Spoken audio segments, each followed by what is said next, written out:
Ja, tak for det. Selv tak. Tak.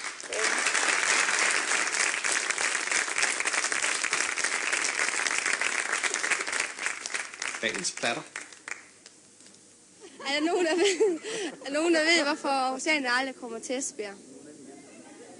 Nå, men det er der ikke. Det er fordi, der er 150 km, må kun køre 80. Det er rigtigt. Det var den lille bredmundede frø.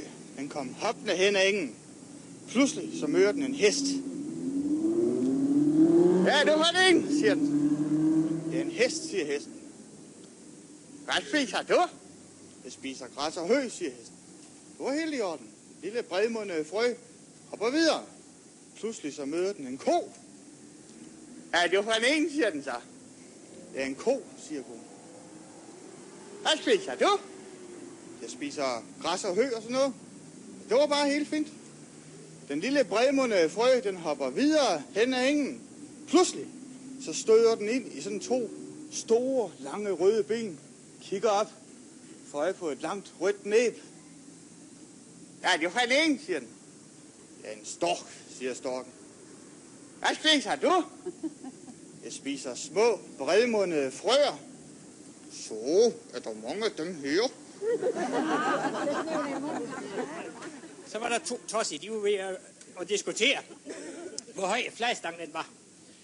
Og så siger den ene, jeg går lige hente en tomstok, for så kan vi lige måle. Og han kom med en tomstok, men det var ingen af de to, det kunne kravle op i flagstangen. De var ved at prøve. Så stod de og spekulerede lidt, så siger den ene, nu ved jeg, hvordan vi kan gøre. Man kan lige skrue den skrue af til bolden ud, og så lægger vi flagstangen ned, og så kan vi måle. Din forbandede tos, det er sgu da ikke længden, vi skal have målt, det er højden, sagde han. Hvis Gud han nu var en kvinde, hvorfor havde han så skabt manden? Jo, fordi et massageapparat kan da ikke vaske op. Må jeg gerne starte? Det var sådan to kiks, de skulle over vejen.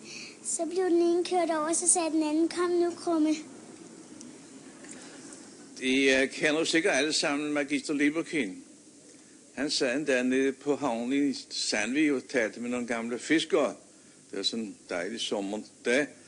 Og så opdagede han pludselig et insekt på en af armene på fiskeren, den gamle fisker. Så siger han til fiskeren, ved I hvad det er for noget? Ja, det er en flagre, sagde fiskeren. Ja, det er rigtigt, siger Lieberkind. Men ved I hvad det er for en flue? Nej, det har jeg ingen aning om, sagde så. Jo, det er en døgnflue. Nå, sagde så. Og ved I hvorfor den hedder en døgnflue? Nej, det ved jeg ikke.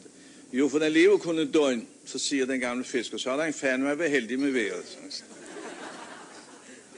Nej, det var en svensker, en dansker og en tysker. Så sagde tyskeren, skal vi ikke lave en konkurrence om og se, hvem der kan spise flest bøf? Så sagde de andre, jo, det kan vi da godt. Så sagde tyskeren, jeg kan spise 29 bøf. Og svenskeren sagde, jeg kan spise 32 bøf. Så sagde danskeren, jeg kan spise 1 million bøf.